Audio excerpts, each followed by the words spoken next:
Hello guys, and welcome to a rather special video today. The last video I uploaded to YouTube was the figure painting guide for the 1/35 scale Russian officer, the Resin figure.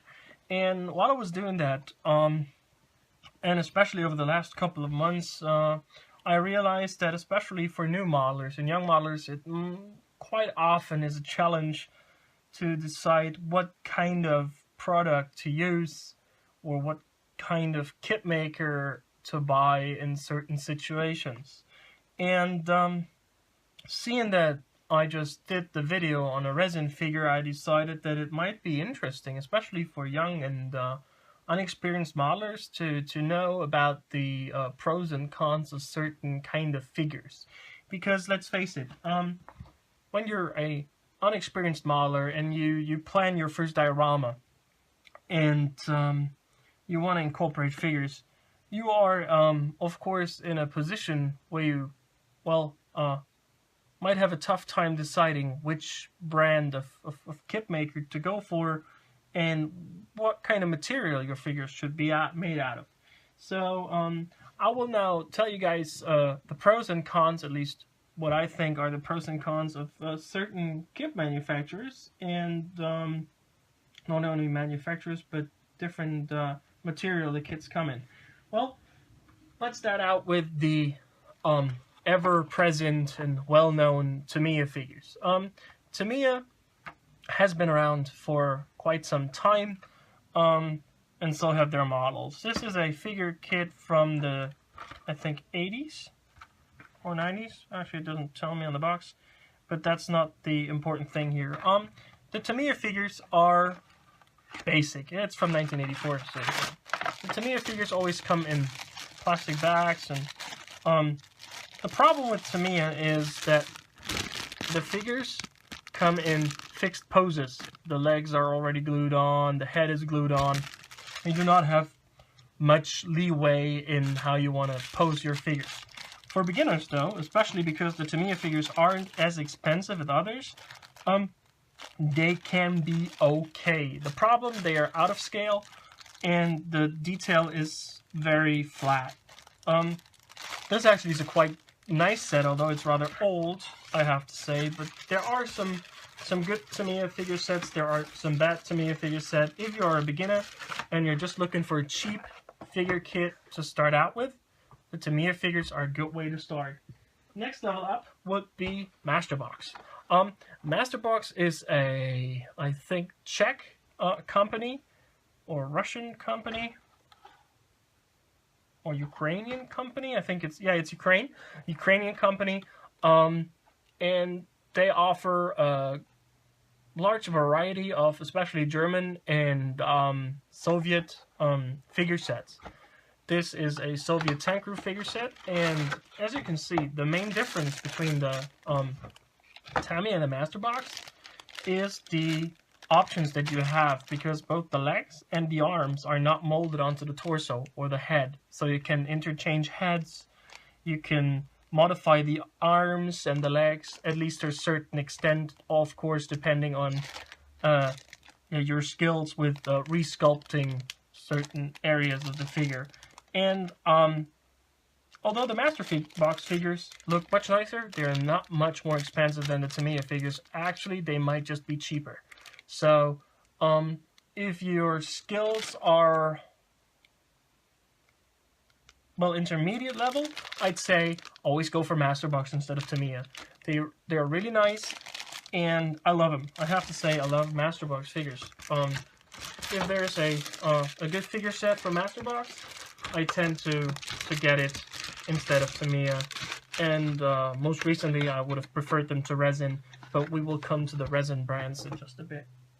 And then of course there is at least what I think the leaders on the or one of the more dominant brands. It's Dragon, and as you know, I love Dragon armor. And I like Dragon figures, but I prefer Masterbox, honestly. And there are two different kinds of figure sets from Dragon. First and foremost, there is the standard Dragon figure set. as with the Masterbox figures, they come with hands and arms and legs separate from the torso, so you have your options, and you get a big array of different tools and equipment, and you get different types of heads, which is always nice. Then Dragon, I think in the mid-2000s, I think around 2005 or 2006, decided, well, we have the technology to upgrade our figure kits, which is when they came out with the Gen 2 figure series. The Gen 2 figures, as you can see on the back of the box here, consist of tons of parts to super detail the figures. The problem with the Gen 2 is, as you might just know from the fact that you have that many parts, the figure kits are kind of kits of their own. They come with photo etch and all sorts of extra. So you have, I'd say you need to have a certain level of skill in order to cope with the Gen 2 figures, but the level of detail is stunning and you can do a lot with them. You have options like photo etch insignia and stuff that comes with the Gen 2 figures, and of course the weapons are much better detailed than the original series Dragon figures.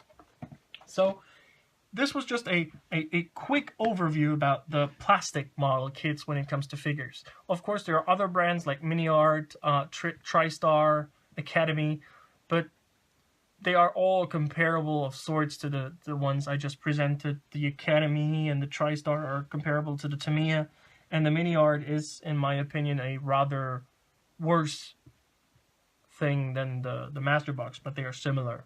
Just the facial expressions and the detail is a bit lacking on the Mini Art figures.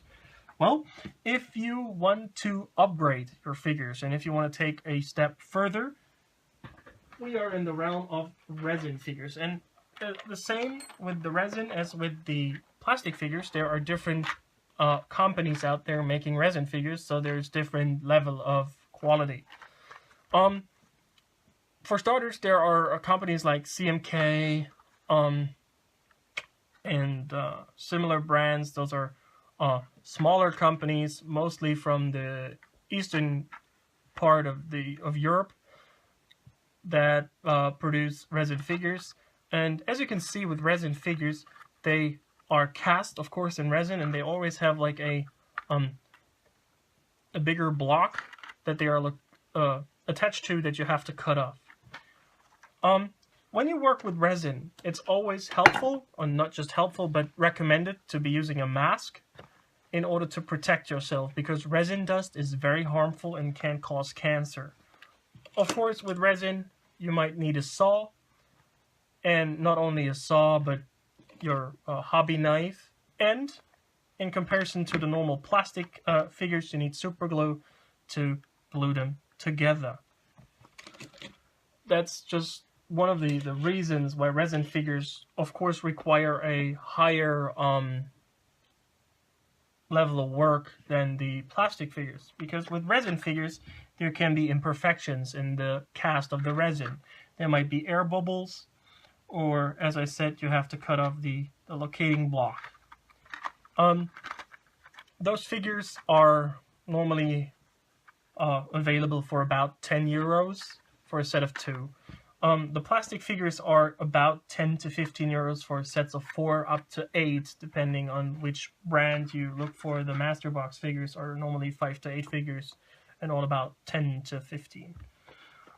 The next step up in the resin department would be good old François Verlinden Productions. Verlinden was kind of an innovator in the modeling community or the modeling hobby back in the 90s and late 80s, when he decided, okay, we need more stuff for diorama creating and all kinds of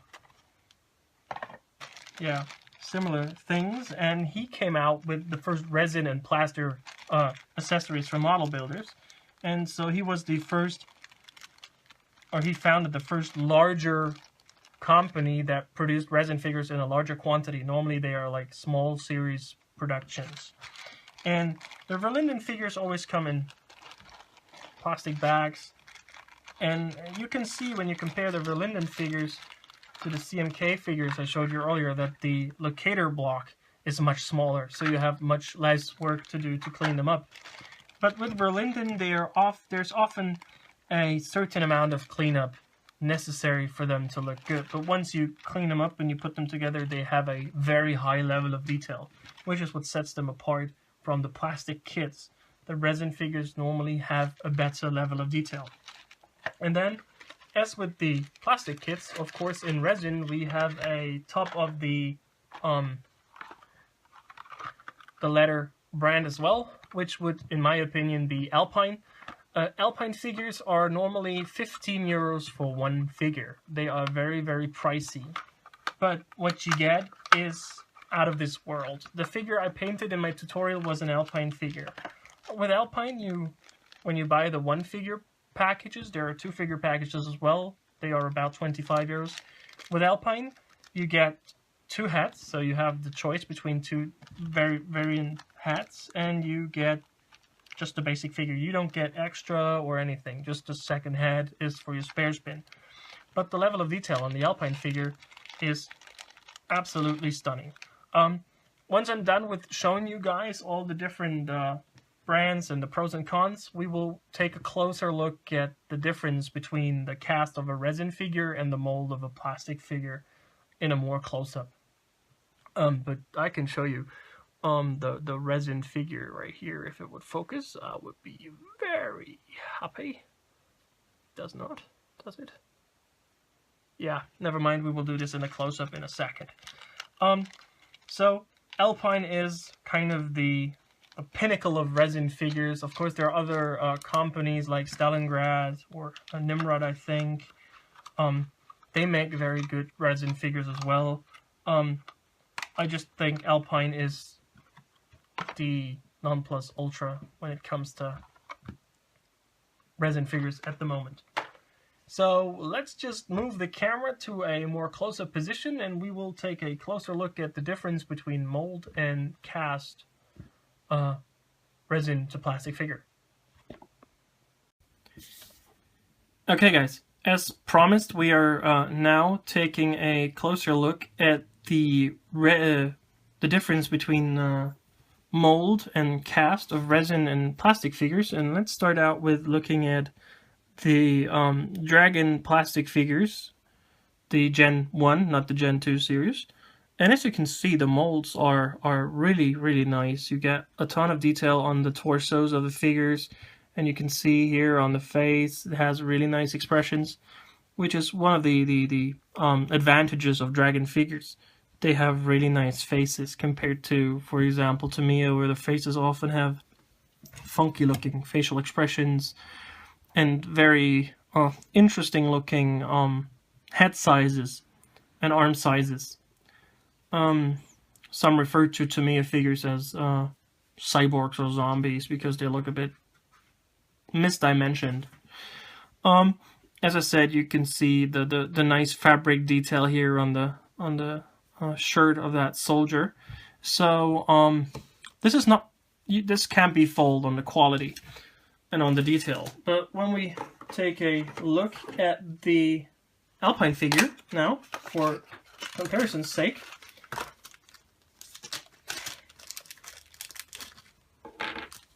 I want to show you guys the face, or the two different heads that actually come with the figure, and then we'll take a closer look at the torso.